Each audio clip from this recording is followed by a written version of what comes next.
Assalamualaikum warahmatullahi wabarakatuh. Alhamdulillahirabbil alamin, asyhadu an la ilaha illallah wahdahu la syarikalah wa asyhadu anna Muhammadan abduhu wa rasuluh la nabiyya ba'da. Allahumma salli wa sallim wa barik ala sayyidina Muhammad wa ala alihi wa ashabihi wa man tabi'ahum bi ihsanin ila yaumiddin, amma ba'du. Bagaimana anak-anak kabarnya hari ini? Semoga kalian semua senantiasa mendapatkan ilmu yang manfaat dan barokah serta menjadi anak-anak yang solih-solihah. Amin Allahumma amin. Anak-anak sekalian yang berbahagia, pada kali ini pembelajaran Al-Quran Hadis akan membahas tentang masalah kandungan surat Ad-Duha. Sebelum kita mulai pembelajaran kita pada pagi hari ini, mari kita membaca basmalah dengan harapan apa yang Pak Anam sampaikan, apa yang Pak Anam bahas menjadi ilmu yang manfaat dan barokah. Amin Allahumma amin. Anak-anak sekalian yang berbahagia, setiap surat di dalam Al-Quran yang turun kepada Nabi Muhammad tidak serta-merta langsung mendadak turun, tapi ada sebuah peristiwa yang mengiringinya, atau sebuah peristiwa yang dialami oleh Nabi Muhammad maupun umat Islam. Itu yang dinamakan dengan asbabun nuzul, yakni suatu peristiwa yang menjadi sebab turunnya Al-Quran secara bertahap sesuai dengan permasalahan yang dialami oleh umat Islam. Nah, bagaimana asbabun nuzul surat Ad-Duha? Dikisahkan pada suatu saat malaikat Jibril itu sudah lama tidak datang kepada Nabi Muhammad untuk menyampaikan wahyu. Nah, masa kekosongan ini disebut dengan fatratul wahyi, yakni masa kekosongan turunnya wahyu yang berlangsung kurang lebih selama 15 hari. Maka ketika Rasulullah SAW tidak menyampaikan ayat-ayat Al-Quran yang baru dalam waktu yang agak lama, orang-orang kafir kemudian mengejek beliau dengan mengatakan Muhammad telah ditinggalkan oleh Tuhannya. Setelah Allah Subhanahu wa ta'ala mendengar kata-kata Muhammad telah ditinggalkan oleh Tuhannya, maka Allah Subhanahu wa ta'ala menurunkan surat Ad-Duha ini sebagai bentuk kasih sayangnya Allah kepada Nabi Muhammad, serta sebagai pelipur lara, serta penghibur rasa duka, serta menyenangkan dan menenteramkan hati beliau yang sedang susah karena tekanan dari orang kafir Quraisy. Karena kita tahu dalam sejarah dicatat bahwasanya selama Nabi berdakwah menyebarkan agama Islam itu senantiasa mendapatkan ujian dan cobaan. Di antaranya adalah pernah dilempar batu, pernah dilempar kotoran unta, serta pernah hampir-hampir saja dibunuh oleh orang kafir Quraisy. Al-Quran itu tidak turun langsung 30 juz dalam jangka waktu satu hari, tidak, atau dalam jangka waktu 1 bulan, tidak. Tetapi Al-Quran itu diturunkan selama 22 tahun, 2 bulan, 22 hari. Jadi secara bertahap sesuai dengan kebutuhan umat Islam pada waktu itu. Nah, surat Ad-Duha ini menempati urutan surat yang ke-93 dari 114 surat yang ada di dalam Al-Quran.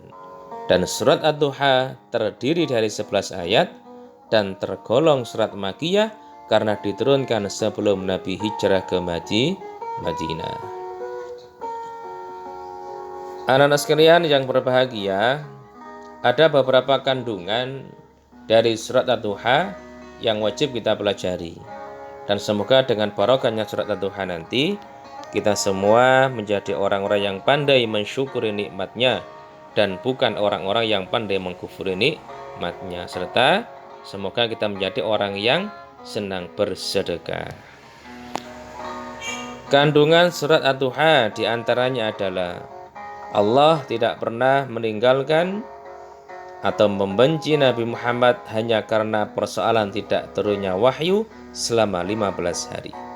Yang kedua, kehidupan di akhirat itu lebih baik daripada kehidupan di dunia. Karena apa? Ad-dunya mazra'atul akhirah. Dunia ini adalah perkebunan akhirat. Berarti hidup kita di dunia ini adalah sementara dan hidup kita yang abadi adalah di akhirat nanti. Oleh karena itu, perbanyaklah amal, perbanyaklah sedekah, perbanyaklah ibadah, serta jangan lupa berbakti kepada kedua orang tua agar kita nantinya bisa berkumpul di surganya Allah bersama Nabi Muhammad sallallahu alaihi wasallam. Yang ketiga, kehidupan Nabi Muhammad pada masa menjadi Rasul lebih baik daripada masa lalunya. Yang keempat, nikmat Allah Subhanahu wa Ta'ala kepada Nabi Muhammad antara lain adalah saat beliau masih yatim, beliau mendapatkan perlindungan. Saat beliau bingung, beliau mendapatkan petunjuk. Dan saat beliau kekurangan, Allah Subhanahu wa Ta'ala memberikan kecukupan harta. Selanjutnya, kandungan dari surat Ad-Duha adalah kita harus peduli kepada anak yatim dan orang yang meminta. Karena apa? Nabi Muhammad SAW bersabda, "Ana wa kafirul yatimi hakadha fil jannah." Aku dengan orang-orang yang menanggung anak yatim, yang memperhatikan anak yatim, yang peduli kepada anak yatim, akan berada di surga seperti ini. Waktu itu Nabi mengisyaratkan antara jari tengah dan jari telunjuk, berarti dekat sekali. Oleh karena itu, orang-orang yang senantiasa menyantuni anak yatim nanti bisa berkumpul dengan Rasulullah di surganya Allah Subhanahu wa Ta'ala. Dan yang terakhir adalah nikmat yang telah Allah berikan kepada kita semua ini wajib kita syukuri setiap hari tanpa merasa bosan. Kenapa Pak harus bersyukur? Karena nikmat yang telah diberikan Allah kepada kita ini adalah sebagai anugerah yang terbesar. Di antaranya adalah nikmat iman dan Islam. Oleh karena itu, Allah saja tidak bosan memberikan kita nikmat. Tetapi mengapa kita bosan mensyukuri nikmat itu? Minimal kita mengucapkan alhamdulillah. Itu adalah bentuk ucapan rasa syukur kepada Allah Subhanahu wa Ta'ala. Anak-anak sekalian yang berbahagia, mari kita berdoa sejenak, tundukkan kepala, minta kepada Allah. Ya Allah, jadikanlah murid-murid Minwaru 1 ini menjadi anak-anak yang sholih-sholihah, ilmunya manfaat dan barokah, serta berbakti kepada kedua orang tua, berguna bagi nusa dan bangsa, cinta tanah air Indonesia. Amin Allahumma amin. Alhamdulillah, pembelajaran kita pada pagi hari ini telah usai sudah.